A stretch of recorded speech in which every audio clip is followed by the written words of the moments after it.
smackdown. And Lucian banned away as well. You love having no horse in this race, don't you? You He's absolutely not love impressed at all. Hey, We've got 2 horses. He's smiling, so what? Yeah, I don't care. Look, you'll see it tomorrow. That's where I'm going to cry, all right? Well, Vi Wukong and the Maokai all banned away here by T1. They've identified that Peanut can be a little bit of a problem. Lucian and the Anian Nautilus going to be taken away here by Genji as Cassante gets through. And T1 locks it down first. Double flex for T1 as well as Genji. We'll see where it's going to be going towards the end of the draft. Yeah, I think Cassante is maybe the most busted champion that we have right now. Yes, obviously against T1 you're going to ban Lucian Nami, but I don't think that that duo is as strong against anyone because Cassante, he can frontline, he can solo kill, he can survive multi-man ganks and somehow turn them into wins. So great B1 pick does mean that we will see pace back on the Aphelios as opposed to the Jinx, and I feel like the Jinx has been a little bit more consistent, and I think the range advantage is a really big part of that.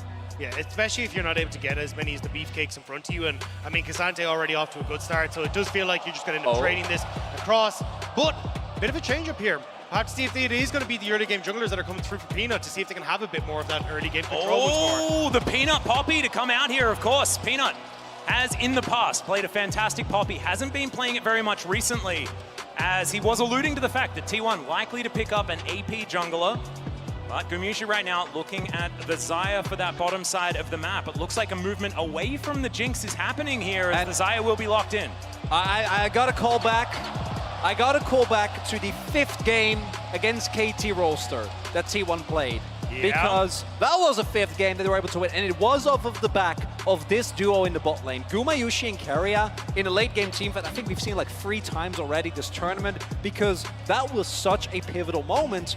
Get that combo again, but what you give up for it, Ahri and Poppy for Peanut and Chovy, I don't know if that's worth it. That's a lot of comfort. That is a lot of comfort. As now, in the second round of bans, we'll see what Genji going to take away first here. Clock ticking, and it will be the Lissandra to deny that answer to the Ahri that did work out so very well in the last game. Thresh taken off the board as well. Blitzcrank could leave also, like we saw in the previous game. I'm wondering if we'll just get the Lulu ban coming through, though. Yeah. Just making sure that you can't have any sort of comfort there. It's even just a good matchup into their Khan. He goes in, you polymorph and make it all good. Sorry, that art is incredible.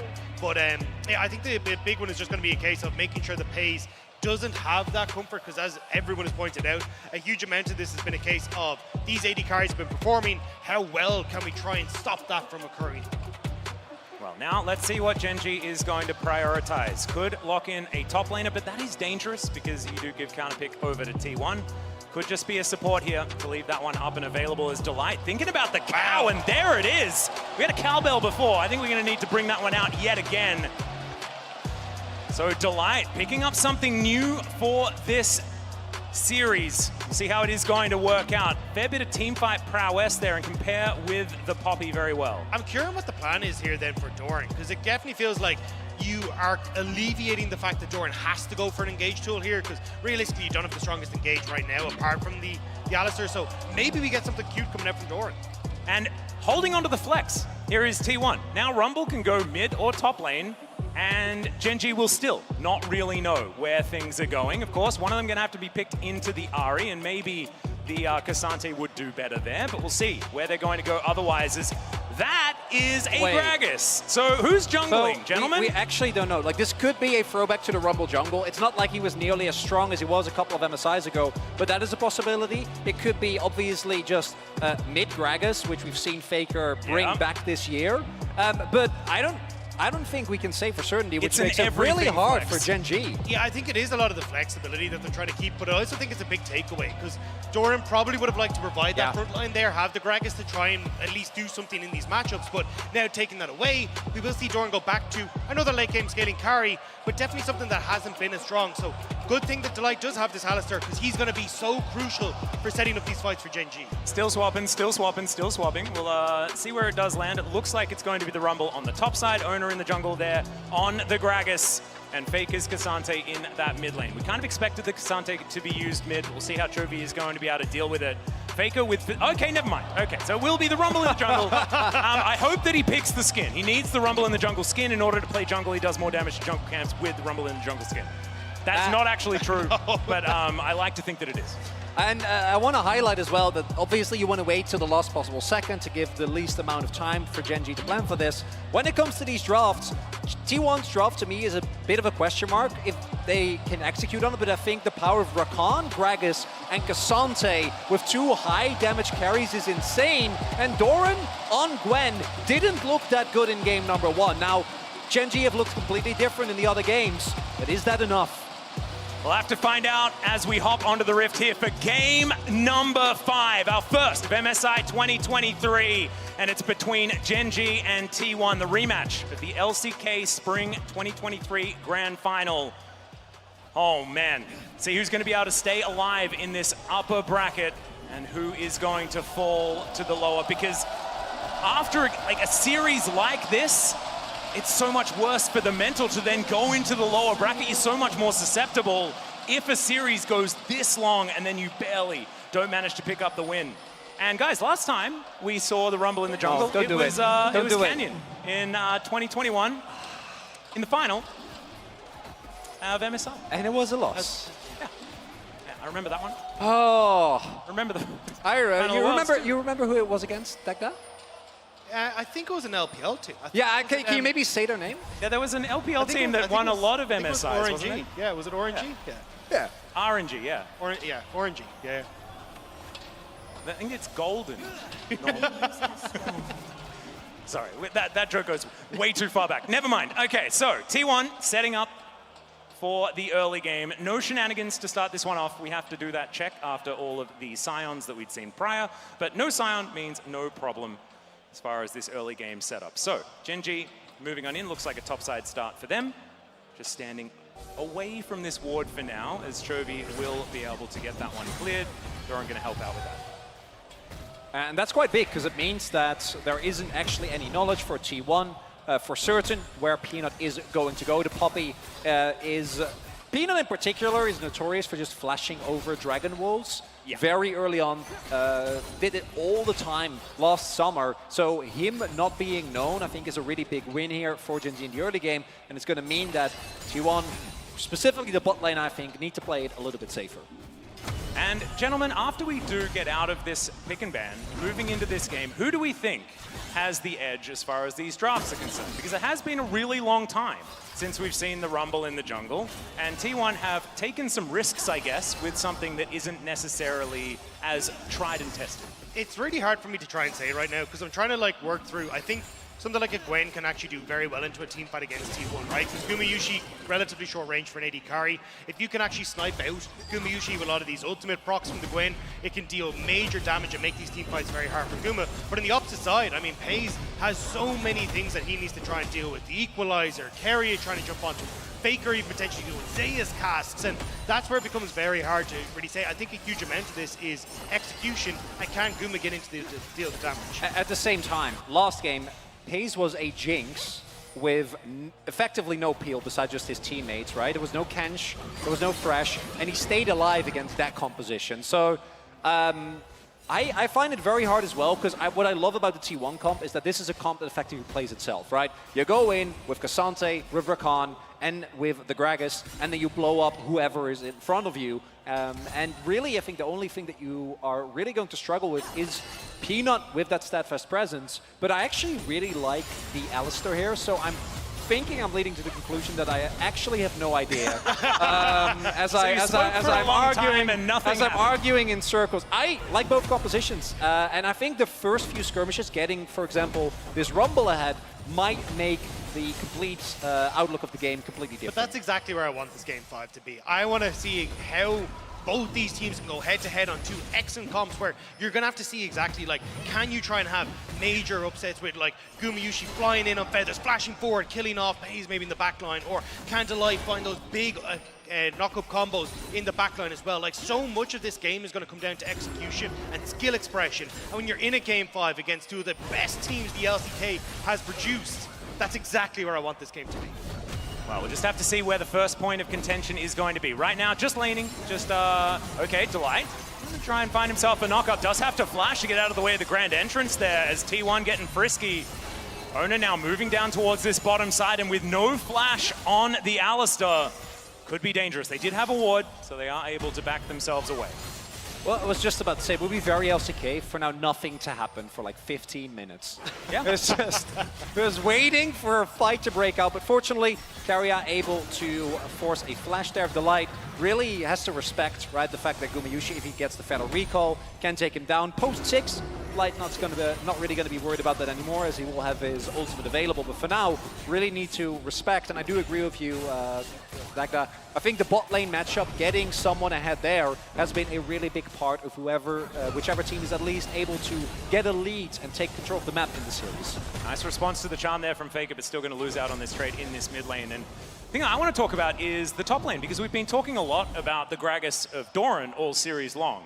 But Zeus debuted on a Gnar, but then played a lot of Gragas that season and was absolutely insane on the pick. As we check in on it, he's winning out a trade against the Gwen in the early game, something that's to be expected, but he's been able to find some really great angles on this champion in the past, and we'll see whether he can do it again. As once more, Doran going down very, very low, and now Owner is going to move in. Harpoon's at the ready. Zeus very close to level 6. Only one minion was going to do it, I believe, as there it is. I mean, that top jungle 2v2 rather is really, really threatening, because Owner, if he hits his spears, especially after the buffs, you're going to get blown up in seconds, right? And particularly if you're Gwen, you rely so much on your Shroud to avoid damage. Neither Rumble nor Gragas is going to particularly care about that. Also looks like, as expected, Zeus is going to go for the AP Gragas build, so a lot of damage coming in from the top side. Yeah, especially since you are so AP focused, like the 24% magic resist that can come through at level 1 if you hit both spears is absolutely absurd. But nothing going to happen here, as both teams are back away. Faker will spot out Peanut, but is just going to make sure that he can secure the crab here for Owner. Chovy in the vicinity, but I really don't think Genji can do much here. Yep, Faker just going to move on over and protect his ward. Does so quite nicely. Charm is going to connect, but the Aftershock working out nicely there from Faker.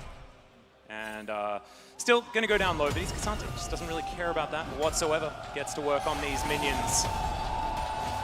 The slower paced early game, though, is going to help out Pace quite a bit. He has the Cull already picked up, like your kind of Felios. Like, if you aren't worried about dragons going across early or having to fight maybe for early Rift Herald and stuff, you're going to be in a bit of a better spot, especially as level 6 starts to crest. That's where Desire and Rakan get so much of that early game presence. So at the moment, if things are not working out, Genji are pretty happy to just coast on through this. On the flip side, I think T1 also, like, looking at the equalizer, right, the Feather Storm and the quickness, a lot of these can be layered to make sure that you win any team fight. And then it comes back again, like, if you are able to lock someone in a Charm, Alistair, Poppy combo, take him down, can win the fight from there. Same can be said for T1. The amount of hard engagement they have and ability to punish small individual mistakes is really big. This time around, though, no ability for Genji to contest. And that's why I like that T1 are trying to set these dragons up, starting to imagine move up towards this Rift Herald as well. They're the ones that just want to make sure that they can actually keep the pace of this game up, play off the 2-item spike that they're going to hit with, like the Rumble and also Gumayushi as well, and just make things very uncomfortable for Genji in the mid game. Genji have to try and find ways to slow down the pace of the game, but Owner's doing a pretty good job at the moment of just leaning to different parts of the map and making it uncomfortable for Genji. Okay, he's going to have to stop that back there, as the Gravitum is going to stun up Gumayushi for the moment. Not too much action as this game goes on. T1 picking up about a 200 gold lead, guys. Something riveting. That I didn't need to mention at all, because it means not a whole lot at this stage of the game, because being risk averse in a game number 5 is something you'd expect, but Pace going to get knocked up. There is a very offensive Featherstorm as now Owner comes in. Pace is walking it out to Light, not going to be so lucky. Steak on the menu here, and it's going to be barbecued by the Rumble. So I said T1 needed to go for the Rift Herald, but instead they're like, no, screw it. We're going to give that over to Genji, use the fact your jungler's winning resource there to go for the dive on the bot side and answer for their turrets immediately, with Guma being able to pick up 1 plus the kill. Really big here. Owner also, he hadn't backed at that point. Like, I don't know how much his gold is sitting on, but he is more than 2 M-tomes worth, particularly after kills. There we get our answer, almost 1900 gold. Play still works out, as they know where Peanut is. And for Genji, at least pace doesn't go down. You know, all right, we're going real aggressive here as they get the knock up. Bouncy Castle in position, and Owner going to be tidied up by Peanut. Answering back 1-1 now is the kill score. Amazing stuff there. You can see the double flash committed. won't more than likely come back to bite them just because there's no real objectives that are up for the moment. But I was curious to see if you would actually see Peanut just immediately move down to the spot side and trying to get some of that goal back into Pays. But going to move back in towards his own jungle. Kerry now making his way down towards the bot side as well to make sure Guma isn't under any threat from the jungler. And it's just one quick kill for Gen G. Want to highlight as well that with how this early game is going, the team able to get a huge lead. I also think that how Gen G is going to use this Rift Herald is going to be really important, because if they can use that after maybe a kill, get a bunch of plates, with the right weapon setup with Aphelios, you are even able to just take down a turret right from the get-go, right? Although Guma's ultimate is about a quarter of the way done, so once that's available, probably not going to have that opportunity anymore. Yeah, and that's the thing. That's why I was curious to see if they just immediately went to the bot side, because yes, you've now got the red-white guns, which is perfect for taking it, but Keria is spot on ward as he moves in, but the fact you will have the ultimate for Guma means you can't really do too much. And all right, well, that is a heroic charge. Faker in a bit of trouble here, but does manage to mitigate some of that CC. Goes all out onto Peanut, now just trying to fight the Poppy. Chovy, though, is going to make his way through. Faker's still alive for the moment. And he'll survive! That was sick from Faker. I had no idea he was going to be able to get out of that one. Still might not. His charm just goes wide. Yeah, Chovy getting caught there, but not stepping too far forward. No opportunity for Owner. Really well done by Faker, because we talked about the mid-jungle 2v2. Snowballing that has been such a big part of whichever team gets to take control of the series. This time around, not going to work out for Gen G. Well, Doran being kept at bay here by Zeus in the top side of the map, but man, Faker, the fact that he's been this good for this long still blows my mind, and I've seen a fair bit of him. It's just ridiculous. Give him a Cassante as well, whose buttons do a whole lot of work. But still, Shelly going to pop down here on this top side of the map. And Doran going to be given some money. I actually really like this idea from Gen G. Yeah, and this is what I was kind of talking about earlier, is like, when you have these short-range AD carries, a Shroud and that Gwen can be such a nuisance for them. So it feels like Gen G at the moment are going, look, Pays is going to be fine, he's going to scale into infinity, he'll be all right. Let's see if we can get Doran rolling, get this early Rift Maker. He now becomes a massive threat into Zeus in the side lane. Plus, when we get to these team fights, if he can land these ultimate procs through the T1 team, he can do so much damage to Gumayushi. Delight getting over that wall, but spots himself a control ward, so not going to find any joy there. And Faker now takes a bit of damage in the mid lane, but isn't too worried about it because he's Cassante, he's pretty tank. Do want to highlight, Gen G have not really prioritized early dragons. This time around, I wouldn't really mind it, because with Chemtech and Ocean already, or rather Cloud already on the table, odds are that you're going to get an extremely high value soul, and starting off that chain early would be quite nice, as Doran was waiting for Zeus, but even though Zeus, I don't know if he knew, he's definitely ready. Trade not going Doran's way.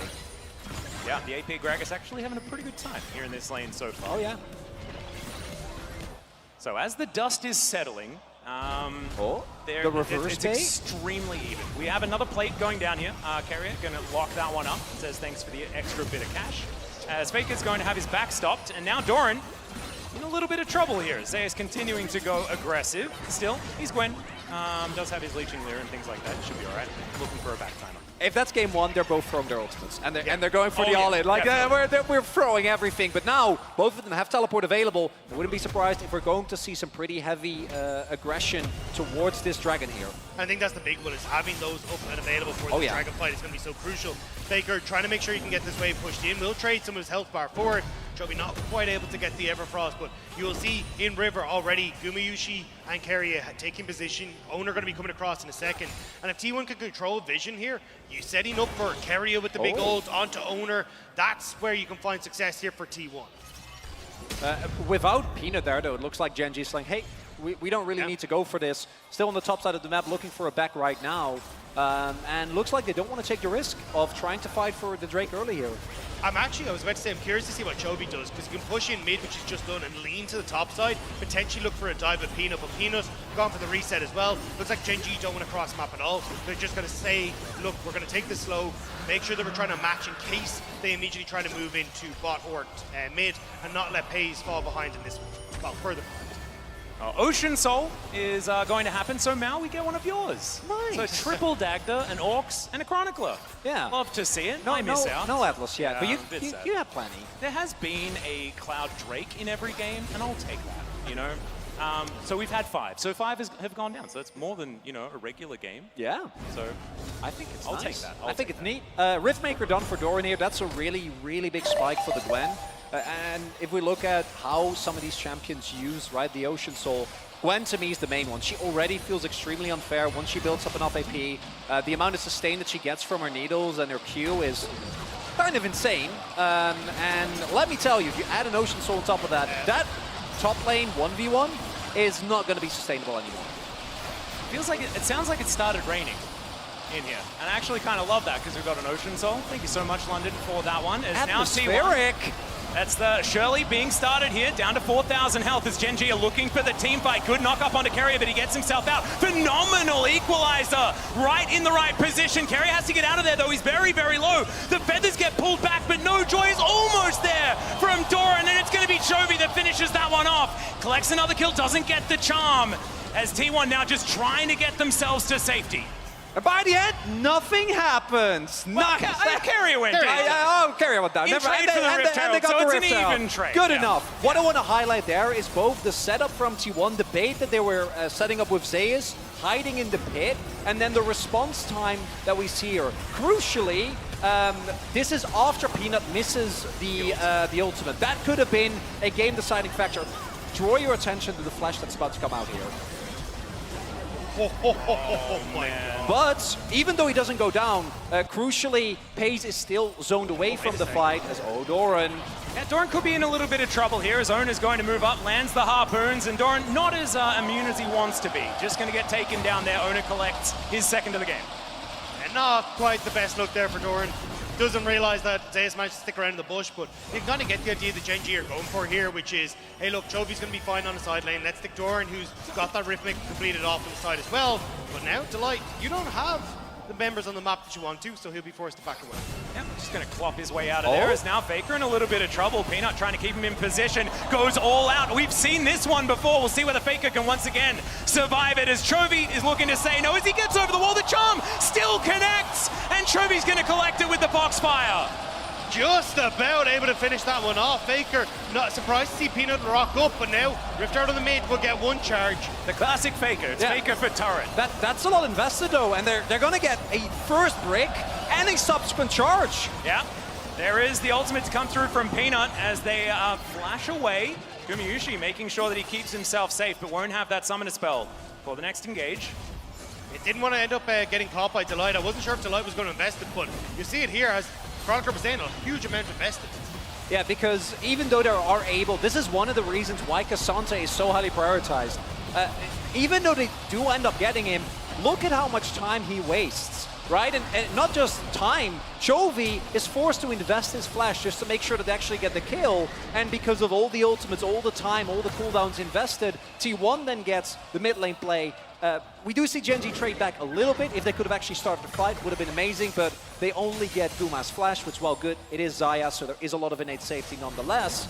As a result, Gold still dead even at 17 minutes here. You can see though that Gen G were like, look, if we can get a couple of these slows off, Doran does grand, we can get Delight into the fight. But the fact that you want to hold on to this flash is so crucial, especially when you're looking at the Dragon that's up in 55 seconds. That's what Gen G are trying to play for here, and that's why you can see Doran now in the spots, trying to establish vision with Delight. Peanuts on the way. They want to make sure that they're in a position to get good flanks off for guys like this Alistair, so they can actually try and contest Gumayushi in the fights. Gold difference powered by AWS, not giving us a whole lot of information because honestly, the gold has been pretty much identical between these two teams throughout this game. The amount of trades that have just been incredibly even has been too many, so it's hard to say who's really coming out ahead. I feel like the team with Gwen, though, often feels a little bit more dangerous as you get to late game, but then there's a Xayah situation, and I just don't know. Yeah, it's really tough. It's also, I think, the first game that is truly close. Because even though some of the games that we've had in this series felt close, it was one team had a decent position, but despite being a couple of K gold behind, not so much this time around. A lot of vision that is inaccessible due to this Ocean Rift. So is Gen G actually going to walk in? Because T1, full control of the area right now. Yeah, early to mid game has been T1 3 games and Gen G 1 game, and in this game, it's neither team that has that control. The thing is though, because T1 have control of of a river. Well, Peanut just waltzing on through.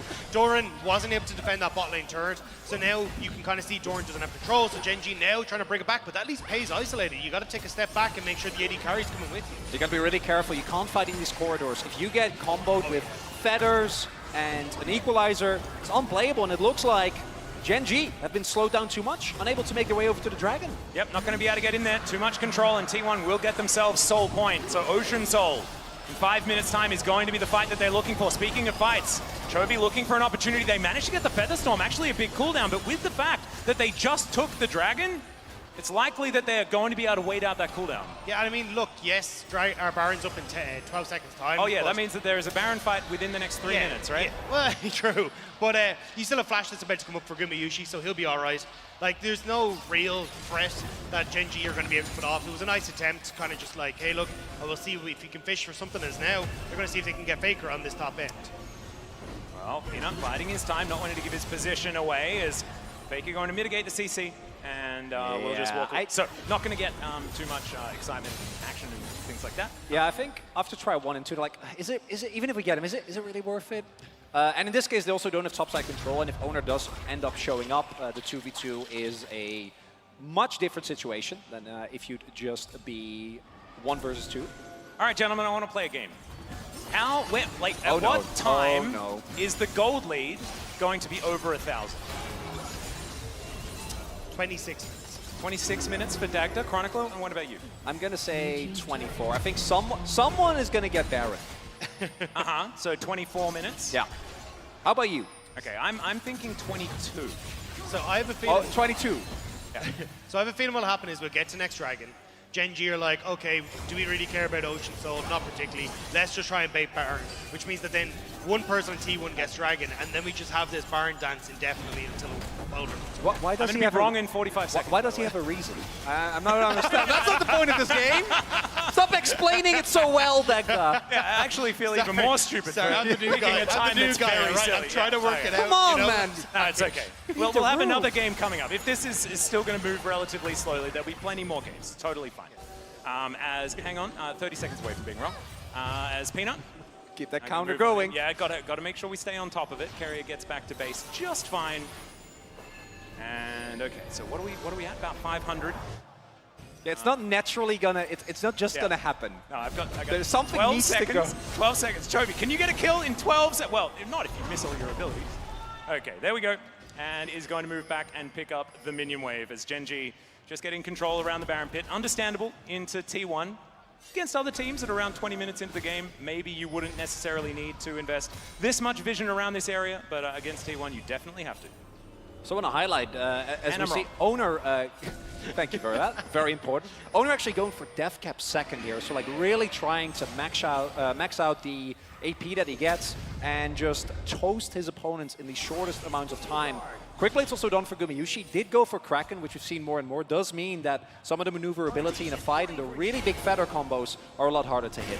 I think it makes sense though when you're only really worried about Delight's engage, and it's relatively easy Oh, to get yeah, a I Feather agree. Storm or something. So I definitely like the trade in. The only thing I'm worried about is that like the longer this kind of stalemate continues, we do end up Doran getting to super late game. You'll have the Infinity Edge completed, and I feel like this is as soon as this Rabadon's deck cap is completed for T1, that's the moment where they're strongest, and that's when they really need to kick it up a gear. It should pair nicely with when the Dragon's up, but as I said, I'd be very surprised if Genji actually tried to commit to anything at that stage. All right, well, I mean, taking that inner turret meant that T1 brought it all the way back to Dedi. So we are still waiting for someone to make that play that gets some sort of advantage in this game. And right now, it is just so much posturing. I kind of, it works on so many levels. It works in the context of this series, right? Yep. Because it has been brought to a fifth game. Also happens, in spite of how much more proactively LCK has gotten, sometimes we fall back into some old habits, like 5 kills in a 23.5-minute game. Surely but not when, Genji, though. when Genji it have never breaks been out, slow. when the action starts, I don't think we're going to get any rest. So I think we should collectively enjoy the moment of breath. peace and tranquility. He says to the guy who's with the LPL, peace and tranquility. So much of that over there. Just shaking in the corner like, what's happening? Look, I'm a changed man. I'm now LEC, you know? Yeah, no, exactly, yeah. exactly. But that was quite recent. My LPL is kind of worn off now. Yeah. After about 6 years. Took a while. How long did it took take? about I was that going to long. say, like, how long did it take? Yeah, 3 years. Okay, to stop just expecting a massive team fight at every moment. Speaking of which, we do have a dragon coming up. This is, of course, Ocean Soul for T1 if they can lock that one down. Gen.G desperate to deny that one. Look as well, all cooldowns are up. Flashes across the board. You don't say. Ghost available. As T1 There we looking for go. the trade. We're just going to trade it. Gen.G, of course, denying Soul, fantastic. But getting one Ocean Drake, not going to mean that much. This is the power of Soul Point. As T1 has started this one off, they can back away from it at a moment's notice. At Faker diving forward, doesn't find Chovy there. Everfrost is good. Equalizer, even better. But Doran, he's immune, guys. And now T1 will back away. Let's count how many are dead. None. And nothing really burned apart from the ultimates, but now T1 still trying to push forward, trying to make sure they can get control over mid lane, so it's very hard for Gen.G to move across. They use Delay nothing. gets the flash headbutt. They find the backline as Gumayushi already has used the Featherstorm. Doran down incredibly low. Stays alive for so long, but it's not going to be enough. Another couple of kills to come through for the Rumble, and T1 come alive at 25 minutes. And it starts off with the engage, but it is not enough. Guma stays alive nonetheless. Pays is swept out of the team fight by Faker, and without that damage, T1 is gonna break open the base. And it was so even for so long, and now No. T1 are just crushing No. through the base of Gen.G. What can one cow do? He needs to buy 10 seconds of time, but it's not going to happen. And at 26 minutes, almost on the dot, T1 will take the Nexus and win a Game 5 for the first time in so long, and they will remain in the upper bracket here at MSI. Game 5 in International Series have been a curse for this T1 roster for such a long time, and all they needed in the end was one single team fight. And an incredible team fight at that as well. Gen.G think they have the jump onto Gumayushi, and he leaps away. And Baker, what a pullout. Finding Pays next to the wall, immediately takes the AD carry out of the equation. And T1, I mean, straight up take a bow. That was incredible. What an amazing series from both teams, to be perfectly honest. But T1 in the end will be the victors. And I can't, we're not even up to the final. We could get a rematch of this. It could theoretically happen if Gen.G can make it through that lower bracket. Oh, look at those faces. And elation here for T1, and they deserve it. We're not even done today. We're at the halfway mark. Yeah, that's We're true. only halfway done. The dream is 10 games, ladies and gentlemen. Matt and G2, it's over to you now. You have to do it. We need to get to the 10 games. And I want to take some takeaways here. After the series, which delivered much more than I think we were expecting. Oh, yeah. Seeing this, as Azil pointed out, it's always a